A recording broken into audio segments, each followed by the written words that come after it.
पहिलो काम प्रधानमन्त्री केपी शर्मा ओलीलाई घर फर्काउने हो। बालकोटको बाटो कस्तो छ हेरेर राख्नु भनेर आएको। अदालतको काम न्याय गर्ने हो श्रीमान। कानुनको चार घेराभित्र न्यायको हत्या नहोस्। अनि प्रधानमन्त्री केपी शर्मा ओलीले पर्सि वैशाखमा आनन्दले चुनाव गराइदिएर अनि नेपाली कांग्रेसले आनन्दले जितेर सिंहदरबारमा स्वागत गर्न बस्नु भएको छ भन्ने भ्रम कसैलाई छ? बिना कुनै गोप्य निर्देशन, बिना कुनै पक्षघात, बिना कुनै अलमल तपाईले न्याय दिनुभयो भने मात्रै तपाईको न्यायाधीशको मान रहन्छ। न्याय दिनु भएन भने तपाई न्यायाधीश हुनुको अर्थ रहँदैन भन्ने बीपी कोइरालाको पार्टीका कार्यकर्ताहरू हामी। संविधानमा प्रष्टसँग लेखिएको कुरा अदालतका श्रीमानहरूले पढ्नुहुन्न, त्यसको आधारमा न्याय दिनुहुन्न भने त्यो बेलामा त्यसका विरुद्धमा बोल्ने हक पनि हाम्रो रहन्छ। तपाईहरुले हाम्रो अनुहार पनि हेर्नु पर्दैन, केपी ओलीको अनुहार पनि हेर्नु पर्दैन। तपाईहरुले केवल संविधान मात्र हेरिदिए पुग्छ। राष्ट्रपति तपाई हाम्रो अब राष्ट्रपति रहनु भएन। उहाँ प्रधानमन्त्री ओलीको ग्याङको गिरोहको एउटा सदस्य हो, जो उहाँले गर्नुभएको अपराधको एउटा भागीदार। अदालतको विषयको बारेमा बोल्नु हुँदैन, गलत। अदालतको विषयको बारेमा बोल्नुपर्छ, झन् बढी बोल्नुपर्छ।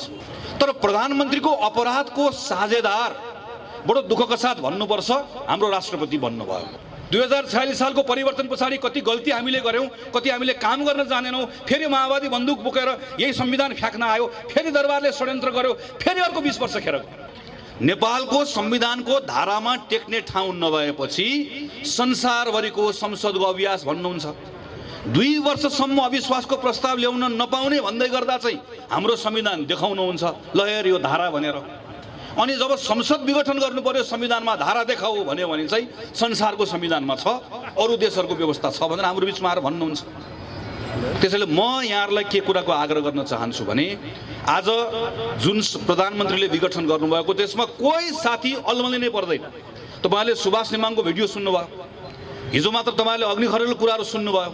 अहिले कोही भागेका छन्, कोही लुकेका छन्, तर हिजो उनले बोलेका कुरा सबै जनताको बीचमा छ र यो कहीँ कसैले मिलाइदिनै पर्दैन। यत्रो ठुलो अपराध, यत्रो ठुलो अपराध, संविधानमाथिको अपराध प्रधानमन्त्रीले गर्दै गर्दा यो अपराधलाई रोक्ने काम कसले गर्नु पर्थ्यो? राष्ट्रपतिले गर्नु पर्थ्यो। राष्ट्रपति संविधानको संरक्षक। तर प्रधानमन्त्रीको अपराधको साझेदार बडो दुःखका साथ भन्नुपर्छ हाम्रो राष्ट्रपति बन्नुभयो। राष्ट्रपतिले प्रधानमन्त्रीले गरेको सिफारिसलाई अनुमोदन गर्नु पर्दथ्यो। धेरै साथीहरूले यो भन्नुहुन्छ राष्ट्रपतिसँग विवेक प्रयोग गर्न पाउने अधिकार थिएन, धेरै साथीहरूले त्यो भन्नुहुन्छ। तर यस्तै हो भने तपाईहरुलाई म दुईटा घटना मात्र सम्झाउँछु। डाक्टर गोविन्द केसी अनसन बस्नु भएको बेलामा शेरबहादुर देउबा प्रधानमन्त्री हुँदै गर्दा चिकित्सा शिक्षा सम्बन्धी अध्यादेश राष्ट्रपतिका लिएर जाँदै गर्दा महिनौसम्म राष्ट्रपतिले अध्यादेश घररामा लुकाएर राख्नुभयो। भीमराव पम्फा भुषालहरूको 93 जना सांसदको टोली पुसको 1 गते राष्ट्रपतिका निवेदन लिएर संविधानका आधारमा संसदको बैठक बोलाइदेऊ भनेर जाँदै गर्दा राष्ट्रपतिले ढोका बन्द गरिदिनु भयो। संविधानको आधारमा उहाँहरूले गर्न पाउने उहाँहरूको अधिकार प्रयोग गर्न दिनु भएन। राष्ट्रपति भनेको तपाईँ र मेरो 12 आमा भन्दा पनि माथि राखेको। दशैंको बेलामा हाम्रो देवी स्थानमा राष्ट्रपति आउनुहुन्छ भनेर हाम्रो भगवानको ढोकाभित्र छिर्ने ठाउँ चाहे पशुपति होस् चाहे देवी स्थान होस्, हामी भन्दा पहिला हाम्रो राष्ट्रपतिलाई छिर्न दिएको हाम्रो अभिभावक। राष्ट्रपति हिजो कुन पार्टीको हुनुहुन्थ्यो, कुन गुटको हुनुहुन्थ्यो त्यो हाम्रो सरकारको विषय होइन। शीतल निवासको आसनमा बस्नुभएको तपाईँ र मेरो 12 आमा भन्दा माथि हाम्रो भगवानको ढोकाभित्र सबैभन्दा पहिलो छिर्न पाउने प्रथम नागरिक, पहिलो नागरिक हो राष्ट्रपति भनेको। तर आज राष्ट्रपति बडो दुःखका साथ भन्नुपर्छ जुन संस्था ल्याउनका निम्ति हामीले आन्दोलन गर्यौं, आज त्यो संस्थाको मर्यादा राख्न नसक्ने राष्ट्रपतिको बारेमा बडो दुःखका साथ हामीले भन्नु परेको छ। राष्ट्रपति तपाईँ हाम्रो अब राष्ट्रपति रहनु भएन। उहाँ प्रधानमन्त्री ओलीको ग्याङको गिरोहको एउटा सदस्य हो, जो उहाँले गर्नुभएको अपराधको एउटा भागीदार, अपराधको एउटा साझेदार। हामीले हाम्रो राष्ट्रपतिका बारेमा बोल्दै गर्दा भन्दै गर्दा रत्तिभर पनि सुख लागेको छैन, खुसी लागेको छैन। तर बडो दुःखको साथ यो अवस्था भन्ने हामी यो ठाउँमा आइपुगेका छौँ। नेपाल कम्युनिस्ट पार्टीभित्र झगडा भयो। नेपाल कम्युनिस्ट पार्टीभित्रको झगडाको कलहको भारी कम्युनिस्ट पार्टीले बोक्यो। नेपाल कम्युनिस्ट पार्टीभित्र झगडा भयो, तपाईहरुले पार्टीलाई एक बनाउन सक्नु भएन, भङ्ग गरिदिनुस् पार्टी। विघटन गरिदिनुहोस्। तपाईँको झगडाले तपाईँको पार्टी विघटन हुने हो। तपाईँको झगडाले संसद किन भङ्ग हुने? तपाईँको झगडाले संसद किन विघटन हुने? हामीले पार्टीभित्रको कलहको भारी संसदले बोक्नु नपरोस् भन्ने व्यवस्था लिएर आएको होइन। अनि यो व्यवस्था ल्याइसके पछाडि आज हामी जुन ठाउँमा पुगेका छौँ, यो ठाउँमा ल्याउँदै गर्दा यसको जिम्मेवारी सिङ्गो नेपाल कम्युनिस्ट पार्टीले बोक्छ, बोक्नु पनि पर्छ। नेपाल कम्युनिस्ट पार्टीको अर्को कित्ताको बारेमा साथीले चर्चा गर्नुभएको छ, अर्को कार्यक्रममा भनौला। खालि यति मात्रै भन्छु, जनताले फैसला गर्छन्, जनताले समयको बेलामा न्याय दिन्छ। तर आजको सबभन्दा महत्त्वपूर्ण कुरा भनेको प्रधानमन्त्रीले गर्नुभएको यो असंवैधानिक काम, यो प्रयत्न, यसलाई यो प्रयत्नलाई हामीले धुलिसात हामीले गर्नुपर्नेछ, गरेर छाड्नुपर्नेछ। अदालतमा गएको छ। अदालतको बारेमा मान्य नरोत्तम वैद्यले बडो साहसका साथ महत्त्वपूर्ण कुरा उठाउनु भएको छ। केही साथीहरू कहिलेकाहीँ के भन्नुहुन्छ, अदालतको विषयको बारेमा बोल्नु हुँदैन, गलत। अदालतको विषयको बारेमा बोल्नुपर्छ, झन् बढी बोल्नुपर्छ। अदालतमै भूका छलफल भइरहेको विषयमा बोल्ने हो। मैले भनेको कति साथीहरूलाई चित्त बुझेन नि मैले भने, हामी बीपी कोइरालाले बनाएको पार्टीका सदस्यहरू। बीपी कोइरालाले 2033 सालमा अदालतमा उभिएर भन्नुभएको थियो, अदालतको काम न्याय गर्ने हो श्रीमान। कानुनको 4 घेराभित्र न्यायको हत्या नहोस्, बिना कुनै गोप्य निर्देशन, बिना कुनै पक्षघात, बिना कुनै अलमल तपाईले न्याय दिनुभयो भने मात्रै तपाईको न्यायाधीशको मान रहन्छ। न्याय दिनु भएन भने तपाई न्यायाधीश हुनुको अर्थ रहँदैन भन्ने बीपी कोइरालाको पार्टीका कार्यकर्ताहरू हामी। संविधानमा प्रष्टसँग लेखिएको कुरा अदालतका श्रीमानहरूले पढ्नुहुन्न, त्यसको आधारमा न्याय दिनुहुन्न भने त्यो बेलामा त्यसका विरुद्धमा बोल्ने हक पनि हाम्रो रहन्छ। त्यसैले हामीले आज भनिरहेका छौँ, हामी कुनै अदालतमाथिको कुनै दबाब होइन, यो हाम्रो पोजिसन हो। त्यसैले हामी भनिरहेका छौँ, श्रीमानहरूलाई जसरी बीपी कोइरालाले भन्नुभयो त्यसरी भनिरहेका छौँ, हामी आशाको नजरले श्रीमानहरूतर्फ फर्केर हेरिरहेका छौँ। त्यसैले सम्मानित अदालतका श्रीमान न्यायाधीशहरूले पनि त्यही विश्वासका साथमा काम गर्नुहुन्छ भन्ने हाम्रो विश्वास हो। हामी तपाईँहरूतर्फ हेरिरहेका छौँ।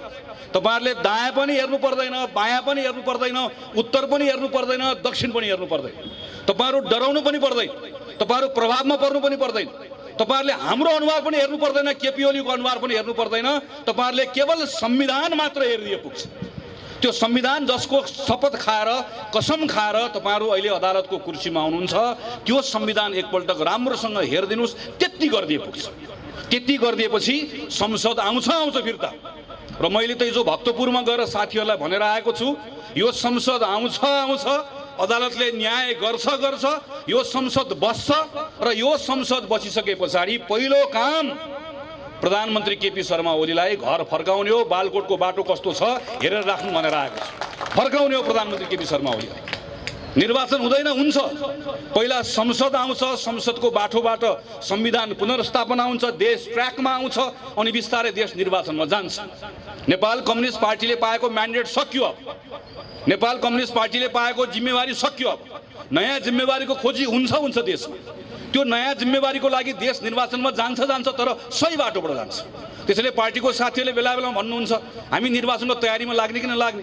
काङ्ग्रेस जस्तो संसदीय व्यवस्थामा विश्वास गर्ने पार्टी प्रत्येक पल निर्वाचनको तयारीको अवस्थामा रहन्छ। हामी प्रत्येक पल निर्वाचनको लागि तयार रहन्छौँ। हामी निर्वाचनका निम्ति कार्यक्रम गर्छौँ, सङ्गठन गर्छौँ। निर्वाचन भनेको के हो? जनताको मत जित्ने हो। जनताको मत कसरी जितिन्छ? जनताको मन जितेपछि जितिन्छ। जनताको मनको लागि जनताको बिचमा रहने, एकाकार हुने, काम गर्ने, अनि जहिले समयले निर्वाचनमा पुर्याउँछ त्यो बेलामा जनताको बिचमा ढ्वाङ थाप्न जाने, त्यही हो निर्वाचन भने। त्यसैले यो बेलामा अलमली नै पर्दैन।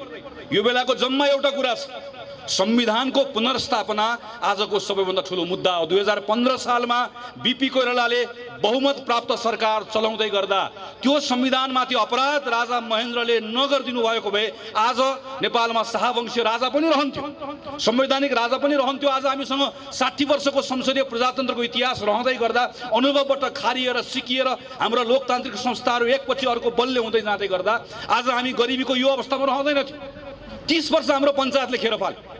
2046 सालको परिवर्तन पछाडि कति गल्ती हामीले गर्यौँ, कति हामीले काम गर्न जानेनौँ। फेरि माओवादी बन्दुक बोकेर यही संविधान फ्याँक्न आयो, फेरि दरबारले षड्यन्त्र गर्यो, फेरि अर्को 20 वर्ष खेर गयो। अर्को 10 वर्ष लगाएर यत्रो लामो 65 साल पछाडि लागेर 74 सालसम्म 10 वर्ष लगाएर एउटा संविधान निर्माण गर्यौं। भर्खर चुनाव भयो, चुनावमा हामी हार्यौं, कोही जित्यौं, बल्ल आएको छ फेरि संविधान फाल्दिने, फेरि व्यवस्था फाल्दिने। संसदको पुनर्स्थापना भएन, चुनाव पनि भएन। अनि हुन्छ के? यो चुनाव गराउनको लागि घोषणा गरिएको प्रधानमन्त्री केपी शर्मा ओलीले थाहा छैन आफ्नो हैसियत के छ अहिले भन्ने कुरा। अनि प्रधानमन्त्री केपी शर्मा ओलीले पर्सि वैशाखमा आनन्दले चुनाव गराइदिएर अनि नेपाली कांग्रेसले आनन्दले जितेर सिंहदरबारमा स्वागत गरेर बस्नु भएको छ भन्ने भ्रम कसैलाई छ? अनि यसले हामीलाई कुन अँध्यारो सुरुङमा लिएर जान्छ? त्यो अँध्यारो सुरुङभित्र पनि फेरि त्यहाँभित्र कसका महत्त्वाकांक्षाहरू पनिपेर बाहिर आउँछ।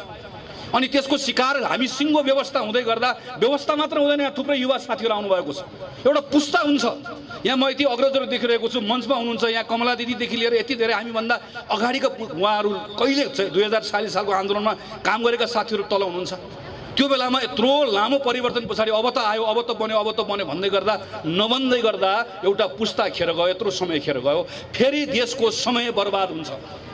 हामी जुन बाटो हिँडेर आयौँ, जुन गल्ती गरेर आयौँ, त्यो गल्ती नदोहोर्याउँ। त्यसैले म आदरणीय साथीहरूलाई, अग्रजहरू सबैलाई आग्रह गर्न चाहन्छु, यो दुःख गर्ने बेला हो। यो बेलामा मैले बडो जिम्मेवार भएर तपाईँहरूसँग आग्रह गर्न चाहन्छु। केही समय अप्ठ्यारो छ, तर अप्ठ्यारोको बिचमा पनि तपाईँहरू आइदिनुहोस्, मेरो आग्रह छ। सडकमा आइदिनुहोस्, मेरो आग्रह। साथीहरूले भन्नुभयो 3 गते 8 गते, त्योभन्दा लामो पनि जाला, मेरो तपाईँहरूलाई आइदिनुहोस् भन्ने आग्रह छ। एउटा सनकाको सनकले आज हाम्रो घरमा आगो लागेको छ, हामीले सम्हाल्नु पर्नेछ। कांग्रेसको जिम्मेवारी हो यो। त्यो कोठामा आगो लाउनेलाई तह पनि लगाउनु पर्नेछ, घरलाई सम्हाल्नु पर्ने पनि छ। यो बेलामा बिग्रेको अहिलेको अवस्था यो बिग्रदै गयो भने यहाँभित्र यति धेरै लुकेका स्वार्थहरू छन्, यति यसरी बाहिर आउनेवाला छन्। त्यसले पहिला व्यवस्था लिएर जान्छ, समय लिएर जान्छ, फेरि अर्को एउटा पुस्ता सङ्घर्ष, फेरि अर्को 20 वर्षको चक्र। यसलाई रोक्नुपर्ने छ। यसपालि यसलाई बिग्रन नदेऊ। अलिकति सङ्घर्ष गऱ्यौँ, अलिकति ताकत राख्यौँ, बल राख्यौँ भने यो बेलामा कांग्रेसको आवाज सबैतिर पुग्छ। कांग्रेसले आफ्नो कुरा प्रष्टसँग भनेको छ, यो प्रधानमन्त्री केपी शर्मा ओलीले गर्नुभएको यो काम असंवैधानिक हो। कांग्रेसले प्रष्टसँग भनेको छ, असंवैधानिक कदमको बारेमा अदालतमा विचाराधीन विषय छ, त्यसैले अदालतको निर्णयको प्रतीक्षा गर्छौँ। अदालतको निर्णयको प्रतीक्षा गर्छौँ भन्नुको अर्थ असंवैधानिक निर्णयलाई सच्याइदिने निर्णयको प्रतीक्षा गर्छौँ भनेको। असंवैधानिक हो कि संवैधानिक हो भनेर कोर्टले भनिदिन्छ भनेर प्रतीक्षा गर्छौँ भनेको होइन। असंवैधानिक भनेर त हामीले भनिसक्यौँ। खालि यो असंवैधानिक हो भनेर हामीलाई बताउनु पर्दैन, प्रधानमन्त्री केपी शर्मा ओलीलाई बताइदिने कुराको प्रतीक्षा गर्छौँ भनेको, राष्ट्रपतिलाई बताइदिने कुराको प्रतीक्षा गर्छौँ भनेर भनेको। त्यसैले यो बेलामा नेपाली कांग्रेसका म प्रत्येक साथीहरूलाई आग्रह गर्न चाहन्छु, नेपाल कम्युनिस्ट पार्टीको कारणले गर्दा आज स्थिरता पनि गयो हाम्रो। यत्रो लामो 2/3 करिब बहुमत ल्याउँदै गर्दा पनि चल्दो रहेनछ कि भन्ने यत्रो नागरिकहरूलाई लागेको छ। यत्रो समृद्धिका गफहरू भए, विकासका यत्रो आकांक्षाहरूमाथि यत्रो तुषारपात भएको अवस्था छ। र हाम्रो स्वाधीनताको विषय हेर्नुहोस् त ल, चीनको सरकारका मानिसहरू खुल्लम खुल्ला नेपालको राजनीतिक दलका विषयहरूमा हामी योभन्दा पहिला कहिले यस्तो देखेका थियौँ। हामी खुल्लम खुल्ला नेताहरूको घरमा, राष्ट्रपतिको घरमा गएको देख्छौँ। भारतको एउटा खुफिया एजेन्सीको मान्छे हाम्रो एयरपोर्टमा ओर्लिन्छ, सरासर प्रधानमन्त्रीका गएर मध्यरातमा वार्तालाप गरेर जान्छ। हामीले यस्तो अवस्था कहिले पनि देखेका थियौँ। यत्रो मुट्ठी कसेर स्वाधीनताको गफ हाँक्ने, गुड्डी हाँक्ने नेपाल कम्युनिस्ट पार्टीले सरकार चलाएको बेलामा नेपाल चीन भारत जस्तो देशहरूको रणमैदान बन्न पुगेको छ, फुटबल खेल्ने ठाउँ जस्तो भएको छ। हाम्रो स्वाधीनताको लागि पनि, हाम्रो राजनीतिक स्थिरताका लागि पनि एकपटक फेरि सङ्गठित भएर कांग्रेसले उभिएर भन्नुपर्ने बेला आएको छ। कुनै पनि बेलामा प्रधानमन्त्री मन्त्री परिषदले निर्णय गर्यो भने श्री 5 महाराजा धिराजले संसद विघटन गरिबक्सने छ। किन्तु परन्तु के पनि छैन, इफ बट के पनि छैन। 47 सालको संविधानका आधारमा नेपाली निर्वाचन भयो, कांग्रेसको सरकार बन्यो, कांग्रेसको संसदीय दलभित्र झगडा भयो, बेमेल भयो। गिरिजाप्रसाद कोइरालाले, प्रधानमन्त्री गिरिजाप्रसाद कोइरालाले त्यही धारा प्रयोग गरेर संसद विघटन गर्नुभयो। मध्यावधि चुनाव भयो, जनताले कांग्रेसलाई दण्ड दिए। नेपाल कम्युनिस्ट पार्टी एमालेको सरकार बन्यो, प्रधानमन्त्री मनमोहन अधिकारीले पनि त्यही धारा प्रयोग गरेर संसद विघटनको सिफारिस गर्नुभयो। सूर्यबहादुर थापाले त्यही धारा प्रयोग गर्नुभयो, शेरबहादुर देउवाले त्यही धारा प्रयोग गर्नुभयो। पछि संविधानै गयो। 60-62 सालको आन्दोलन भयो, आन्दोलनबाट संविधान सभा आयो, त्यो संविधान सभामा हामीहरू लामो अनुभव गरेर आएका मानिसहरू एक ठाउँमा बस्यौँ। अहिलेको राष्ट्रपति पनि हुनुहुन्थ्यो, अहिलेको प्रधानमन्त्री पनि हुनुहुन्थ्यो। हामी सबै एक ठाउँमा बसेर छलफल गऱ्यौँ र एउटा निधोमा पुग्यौँ। संसदीय व्यवस्थामा संसद भङ्ग गर्ने प्रधानमन्त्रीको विशेष अधिकार संसारका थुप्रै संविधानहरूमा राखिएका छन्। तर हाम्रो अनुभवले के देखायो? प्रधानमन्त्रीले यसको दुरुपयोग गरेको अवस्था देखायो। पार्टीभित्रको झगडाको कारणले गर्दा संसद भङ्ग भयो। संसद भङ्ग भएको कारणले गर्दा हाम्रो संसदीय व्यवस्थाले स्थायित्व प्राप्त गर्न नसक्दै गर्दा हामी पटक पटकको राजनीतिक सङ्क्रमणमा फस्यौँ। त्यसैले लामो छलफल गरिसकेपछि हामीले केही संवैधानिक व्यवस्था गर्यौँ। यो संसारको कुनै पनि संविधानमा नभएको व्यवस्था हामीले नेपालको संविधानमा गर्यौँ। के गर्यौँ? एक पटक प्रधानमन्त्री निर्वाचित भएपछि 2 वर्षसम्म अविश्वासको प्रस्ताव ल्याउनै नपाउने। 2 वर्ष केपी ओली देशभरि प्रधानमन्त्रीको रूपमा घुम्दै गर्दाखेरि उहाँलाई सबैभन्दा ठुलो आधार केले दिएको थियो? संविधानको यही धाराले दिएको थियो। 2 वर्ष पछाडि पनि यदि वैकल्पिक प्रधानमन्त्रीको नाम सहित लिएर आयो भने मात्रै अविश्वासको प्रस्ताव ल्याउन पाउने। त्यो अविश्वासको प्रस्ताव पनि एक पटक फेल भयो भने फेरि अर्को 1 वर्षसम्म ल्याउन नपाउने। कुनै संविधानमा छ? कुनै संविधानमा छैन। र यो सँगसँगै हामीले के राख्यौँ? 2047 सालको संविधानको धारा 53(4) भन्ने त्यसलाई ठ्याक्कै काट्यौँ र त्यसलाई मिल्कायौँ। प्रधानमन्त्रीले संसद विघटन गर्न पाउने कुरा राख्दै राखेन।